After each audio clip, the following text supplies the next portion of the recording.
Hello and welcome to the Brutal Iron Gym podcast, where our goal is to cut through the BS and deliver the brutal truth about topics related to health and happiness. Today's podcast number 1717, so 1717. The topic is training and the title is Conceptual Programming, Chest Workout for Growth. I thought this would be fun to share. One of my clients is a business client. And for those clients, I meet with them every week via Zoom. So we were doing a Zoom consultation, and something that the client is a trainer. And what they've been wanting to focus on is more intuitive programming. They want proven structures for training, but they want as much autonomy as possible within the structure. So that way they can not only write better workouts for themselves, but write better workouts for their clients and be able to use almost like a universal structure that they can then manipulate for any client. They essentially want to be able to have anybody walk through the door and they would know how to make up a workout on the spot. The idea of this is it helps them have less that they have to do pre-written before the client would come in, but still be able to have great workouts rather than just kind of making it up off the top of your head. This is going to help that client, my client, it's going to help him be able to reduce a significant amount of prep time for all of his clients. He's currently actually writing out everybody's workout sets and exercises and all that, and it's taking him forever and it's unnecessary. So we're talking about conceptual programming, so that way he doesn't have to do any of that prep work. It's going to give him a lot better experience. It's going to give the clients a lot better workouts because he's going to better understand how to personalize everything. With that in mind, we were discussing some of his challenges, and one of his challenges is he has a new client who is a competitive bodybuilder, and that client is struggling to build their chest. So he hit up my client, who's a trainer, and said, "Hey, would you help me grow my chest?" My client said, "Hell yeah, of course I'll help you." And then he messaged me and said, "Hey dude, can you teach me how to do that?" And I was like, hell yeah. So it'll be fun. What I wanted to do today was talk about what we talked about in regards to a conceptual programming structure, which is a chest workout for growth. So what we did was we went through kind of the bro splits and talked about different body parts and ways to structure this. With conceptual programming, you can structure it in a million different ways, depending on what training topic you want per workout. So it depends on the trainer's knowledge and the types of clients they work with. As they develop over time, they can come up with more and more conceptual programming structures, depending on how many they would need in their availability of, their understanding of how to manipulate those structures. So, for example, if they work with a lot of fat loss clients, they might want to have full body workout conceptual program structures. They might want to have upper body, lower body. If they do a lot of first responders, tactical, military, that kind of stuff, there's going to be a certain structure for that. So we were discussing specifically bodybuilding, and we wanted to touch specifically on a full chest workout, since that's what their newest current client really needed, and it was a fun way for us to just kind of discuss the concept. So I want to read through everything today, just part of it mostly, just give you good overviews. And then I want to pair this with a YouTube video that will hopefully be available by the time you're listening to this podcast. And I want to be able to have a printout available on our website so you can actually print the outlines of this conceptual workout, chest workout for growth. So that way you can kind of play along, try this. And the idea is, what I'll teach you today in today's podcast would teach you how to create a chest workout for growth that you could use for an infinite number of possible workouts. Now, I have done this forever, for years and years and years. I've trained over 3,000 people. I remember I had one client specifically that came to me because he wanted to grow his chest, and we were going to train twice a week, and for 52 weeks in a row, so a whole year, that's 104 workouts. We never repeated the same chest workout. He loved it, loved it, loved it, loved it. He went and wrote down everything we did each time, and he walked out of that with 104 different chest workouts, which was really fun. I really enjoyed that time working with that client. That was very fun. So what we want to do, I'm going to go through it. And again, this will be available on our website via a YouTube video and via a printout. You can take notes as you listen to this if you want. You can check out on the website to see if that stuff's available, which it should be by the time you listen to this podcast. But what we're looking at is we want a chest workout for growth. We're going to do it across 4 exercises. Now, there's going to be some what would feel like very structured parts to what I'm about to say, and then there's going to be a lot of ways to manipulate that.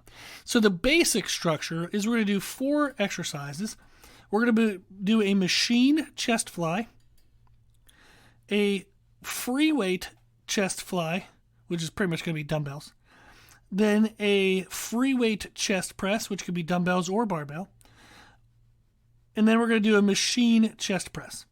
So machine chest fly, free weight press, machine press. There's a lot of reasons to that sequence. Number 1 is the concept of pre-exhaust.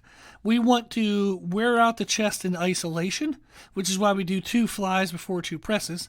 So you're going to target just the chest, get it beat up as much as you can, and then through the flies. And then through the presses, you're going to introduce the front shoulder and the tricep to be able to help push the chest further into damage. However, if you do presses first, depending on some people's anatomy, their triceps might be the limiting factor for a press. So if they do presses first, when their chest and triceps are both fresh, they might fully exhaust their tricep without fully exhausting their chest. So doing pre-exhaust, doing isolations before compound movements, is a great way to ensure that the singular targeted muscle you want gets the most damage and therefore the most growth. So sequencing it in that way, where you go fly, press, makes sense. Also, why we're doing machine, free weight, machine, is in a similar sense, is we want to not wear out our supporting muscles too early, but we also don't want to limit our chest stress based on our supporting muscles. What that means is by starting with a machine chest fly, our body doesn't have to stabilize, support anything.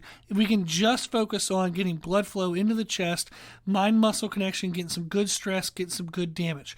Our stabilizing muscles are still very fresh after a machine-based exercise. Then we go into the free weight chest fly. So our chest is already pre-exhausted. Our stabilizers are fresh, but they're going to get beat up from that first fly. Then, as we go into the free weight press, they're going to get even more beat up.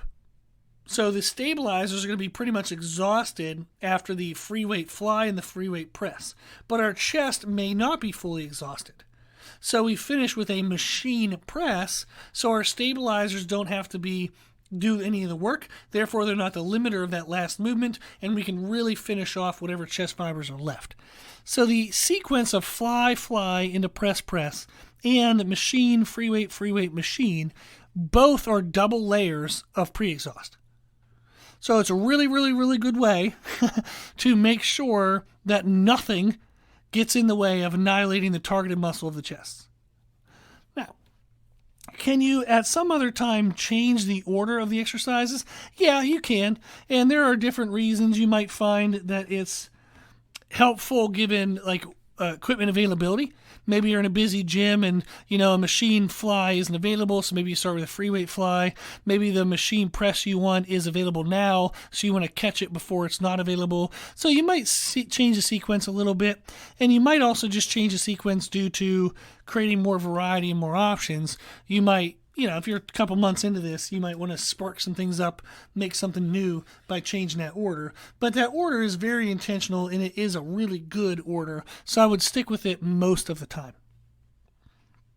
Then, what we want to do for each exercise, machine fly, free weight press, machine press, for each of the 4 exercises, we want to perform 2 to 4 working sets, and I'll explain how to pick that in a second. 2 to 4 working sets for either 15 to 30 seconds of time under tension or 30 to 45 seconds of time under tension. The idea of this is 15 to 30 seconds of time under tension is relatively heavy when it comes to kind of bodybuilding based work. But a couple benefits of doing that time under tension range is it dips more into the sheer force type of damage that you can create with muscle tissue. There's kind of like pump. We know, like we hear people talk about pump damage, which is like metabolic damage is another terminology for it. But you can get a big pump, and that can kind of volumize the tissues. And then you can do shear force damage, which is actually tearing and breaking apart of the tissues, which is appropriate. It's what you want. It's micro damage, micro tears. So that way the body actually builds that tissue back up thicker, and that's how we get bigger muscles. So the 15 to 30 seconds is the shear force damage. It also helps us progress our overall strength to some degree. You have to get stronger to eventually be able to create a greater stress load in the muscle over time. You know, if I can press 50s for 10 reps and I never get stronger, I'm going to run out of ways to progress the stimulus of 50-pound dumbbells. So if I can eventually get to 55 for 10, 60 for 10, 65 for 10, 70 for 10, I'm going to be able to get bigger and bigger muscles, but I'm not spending more and more time in the gym. So it's a strength progression to do that 15 to 30 seconds of time retention. It also helps you increase your ability to handle intensity, meaning you can get better at pushing yourself further into systemic failure, which is great for building your tolerance for workout intensity, which can help build your maximum growth capacity over time. And it's a good mental challenge. It's a good mental challenge just to see, you know, can I discipline myself enough to get under this and really push myself and stress myself, which helps us overall in a long term for growth. So those are some of the benefits of the sets of 15 to 30 seconds of time and retention. If you choose the sets of 30 to 45 seconds of time and retention, that's more that pump stress, that metabolic stress. It's a really good choice for like a warm-up exercise or pre-exhaust work. So I typically choose the first exercise of the sequence to be that 30 to 45 seconds of time and retention. It's also good for technique refinement and mind-muscle connection development. So the lighter weights that you would use for 30 to 45 seconds of time and retention aren't a waste. It's not like if you go light, it's not worth it. You're getting a ton of benefit, and it's also protective on the joints as well, so you're not overstraining them too often with too much weight load. But that's the idea, is you want to choose for the exercises, do I want to do heavy load on this, work on shear force damage, strength progression, intensity tolerance, mental challenge, or do I want to do the higher time and retention to work on pump stress, a warm-up / pre-exhaust, technique refinement, mind-muscle connection? I'll typically have these sequenced where I do the first exercise, 30 to 45 seconds of time and retention, and the last exercise, 30 to 45 seconds of time and retention, and then I do the middle two at my 15 to 30 seconds of time and retention. I like that the most because it just sequences well with warming yourself up and then annihilating the tissues as much as you can and then finishing nice and controlled, really kind of isolating out the tissues rather than getting too heavy and having too many other muscles take over. So that's the sequence I typically like, is the first and last exercise are sets of 30 to 45 seconds of time and retention, and the middle two exercises are sets of 15 to 30 seconds of time and retention. However, you can switch that around, you know, depending on how you need or whether you want to, just for variety's sake. Now, we mentioned how many sets was 2 to 4 working sets. Now, these are working sets, not warm-up sets. You have to get warmed up, and then you would start counting your working sets, and we're looking at 2, 3, or 4 working sets. How many you pick kind of depends on training frequency. If you train your chest twice a week, you want a total of number of working sets for the whole week between 10 to 20. So if I do 4, 4, 4, and I get 16 total working sets in my first workout, and then I still have to train chest again later in the week, I might end up overdoing the volume of my chest, and I might not be growing because I'm actually damaging the tissue too much, too frequently, and my body's not able to put in new tissue to actually make the chest thicker. But I could choose to maximize that range and say the first workout, I do like 3 sets of the first exercise, 2 sets of the second exercise, 3 of the third, and 2 of the last. That would be 10 working sets. And then I do that again later in the week, and I get me that total of 20 working sets. 10 to 20 working sets is kind of a general range based on science, and we've talked about this in past podcasts, that the working number of working sets per week is best usually between 10 to 20 working sets per muscle group. Now, are there some people that respond well at the lower range? You betcha. Are there some people that respond well at the upper range? You betcha. So it's just kind of like a live and learn, kind of test it out. But more is not always better. Remember that when you're in the gym, you're damaging the tissue with the hopes that through food and rest, your body will thicken that tissue in the way it builds it and repairs it. If you're always damaging, it's never getting the repair, it's never getting thicker. So remember, you grow between workouts. You don't grow from workouts, like in the workout, So you grow between workouts, not in the workout. So the idea of the workout is just to work out enough to get growth, not to work out as much as you humanly possibly can, because you actually might be hindering growth. The other components we look for is just volume tolerance. If you notice that you're trying to do 4 sets of everything and the 4th set of everything feels like crap, and you're just like, oh my gosh, I'm fatigued, my technique is trash, then you might want to reduce the number of working sets. And then also we look at intensity tolerance, and that's kind of the same thing. Is if I get super excited and I destroy the first 2 working sets, and then I'm like, oh gosh, I'm so fatigued in the 3rd one, I don't think I'll be able to move as much weight or perform as many good reps, then you might not want to perform that and just train the chest more often. So you would change the set count depending on training frequency, volume tolerance, and intensity tolerance. Then, if we look at the rest of this, I know it's already a lot, but that's why I wanted to have the YouTube video in the printout. But if we look at trying to create variety, you can create variety by changing press angles. So when we say, dumbbell chest press, I could do that slight decline. I could do it flat. I could do it 15-degree incline, 30-degree incline, even 45-degree incline. And you can do changing angles on the machine press. You can change angles on the fly. But changing press angles creates more variety in your workouts. So that way you're not repeating the same workout all the time. And then we look at changing hand angles. You can do a normal, like kind of palms facing away from your face kind of grip. You can also do a neutral grip. That's another way of doing it. And you can change exercise order. So like we said, is you could do a machine fly, a free weight fly. Then you could choose to do a machine press and then a free weight press.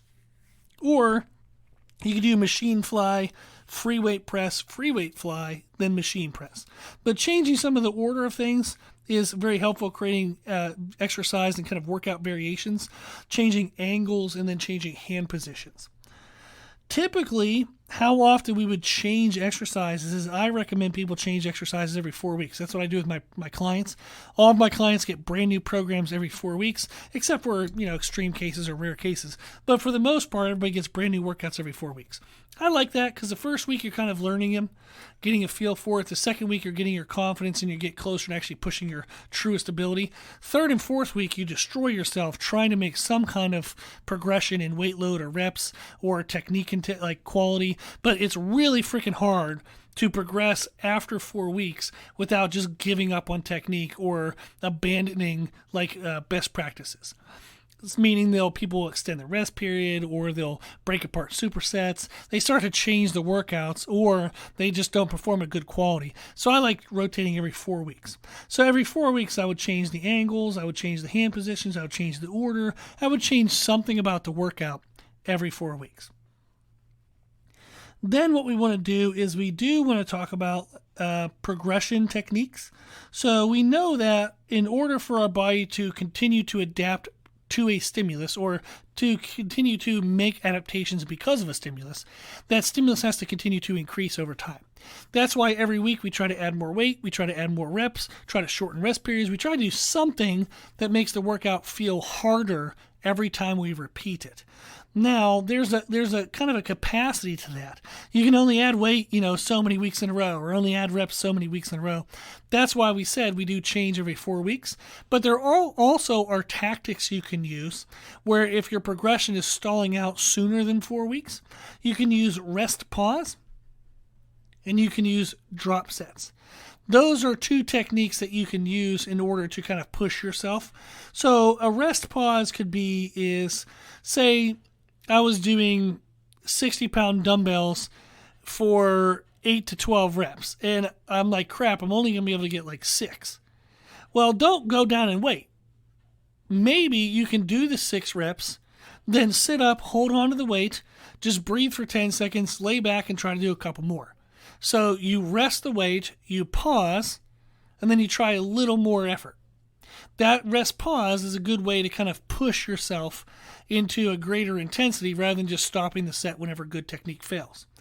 Drop sets would be as you actually drop the weight. So maybe I'm doing 80-pound dumbbells. I take those to failure, then kind of get rid of them. I grab 60-pound dumbbells and go to failure. So you can use rest, pause, and drop sets to try to push your intensity before you would then aim to change the workouts. So rest, pause, drop sets are a great way to kind of sneak in extra intensity, and then I would recommend changing exercise variations so that way you don't have to continue to use rest, pause, and drop sets all the time, because that can be very stressful on your joints.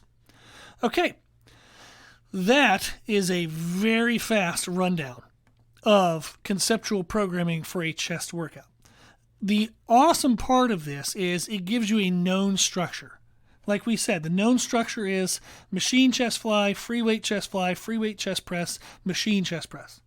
We know that that's a good structure for exercises. For each exercise, we pick 2 to 4 sets of 30 to 45 seconds of time under tension, or 2 to 4 sets of 15 to 30 seconds of time under tension. Again, if we pick that, we stick within that, we know we're getting great workouts, we know we have the right volume, we know we have the right weight load intensity, we know if we have the right exercise selections, we know all that is good.